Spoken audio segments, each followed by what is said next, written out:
12. april uvršten je u kalendar značajnih historijskih događaja Republike Srpske, jer je tog dana 1993. godine na brdu Zaglava kod Višegrada poginuo ruski dobrovoljac Konstantin Bogoslovski, čije mjesto pogibije danas posjetila njegova majka Ljudmila i preživjeli ruski vojnici sa ratišta Srpske.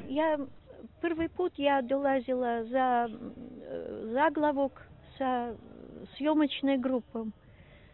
I bilo vrlo teško, ali ja sve vidjela svojima glazama. Sve. Prvi put poslije 21 godinu na Zaglavku je bio i ruski dobrovoljac Vladimir Fjodorović Sidrov, koji kaže da je teško doživio dolazak na mjesto pogibije njegovog druga. Посмотрели, где можно было в будущем установить поклонный крест ruskim i srpskim. Pogledali smo mjesta gdje u budućnosti može da se postavi ruski krst na tim uzvišenjima.